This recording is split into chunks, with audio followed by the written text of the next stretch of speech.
मामला 2018 का है, जब प्रदेश के 18 संविदा कर्मी अपने नियमितीकरण को लेकर उच्च न्यायालय की शरण में पहुंचे थे। 2 साल बाद अब उच्च न्यायालय ने संविदा कर्मियों के पक्ष में प्रदेश के पंचायत एवं ग्रामीण विकास विभाग को एक निर्देश जारी किया है,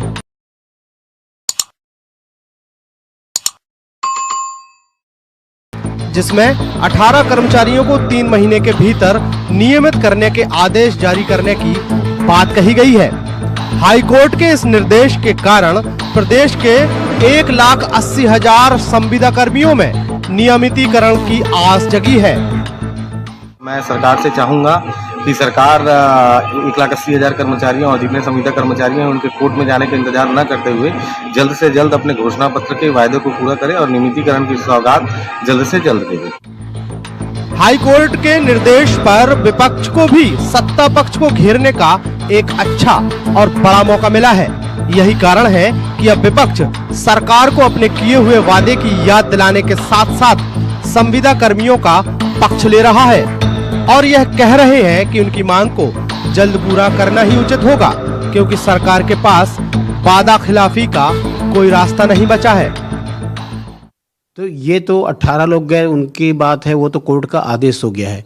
लेकिन बाकी जो अनियमित कर्मचारी है उनको भी नियमितीकरण के मांग उन्होंने किया है और अब नियमितीकरण के की जानी आवश्यक है, क्योंकि यदि आपने वादा किया है तो वादा निभाना चाहिए। वादा खिलाफी करने का कोई कारण नहीं है और यदि आप वादा खिलाफी करोगे तो माननीय न्यायालय के आदेश का आपको पालन करना पड़ेगा और इसके लिए मुझे लगता है कि कोई ना कोई रास्ता बना करके बैठ के बातचीत करके उसको नियमितीकरण किया जाना कर्मचारियों के हित में होगा और सब रेगुलर हो जाएंगे और उनको पूरी तनख्वाह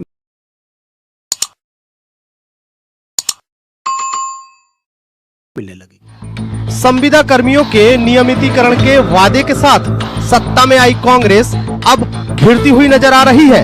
यही कारण है कि सरकार के प्रवक्ता मंत्री रविंद्र चौबे कह रहे हैं कि न्यायालय के निर्णय को मानना या निर्णय के खिलाफ बड़ी अदालत में जाना, यह निर्णय विभाग ले सकता है। हालांकि उन्होंने न्यायालय के निर्णय पर किसी भी प्रकार की टिप्पणी को अनुचित बताया है।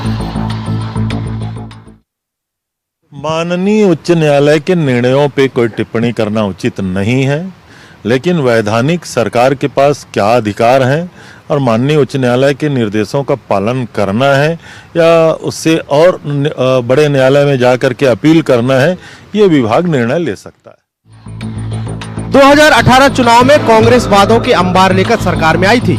सरकार बनने के 2 साल बाद वादों को लेकर संविदा कर्मचारी लगातार विरोध प्रदर्शन कर रहे हैं।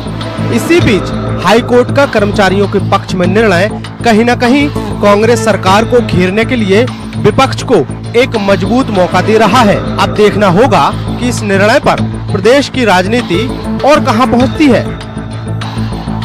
अंकुश शर्मा, INA 24/7 रायपुर।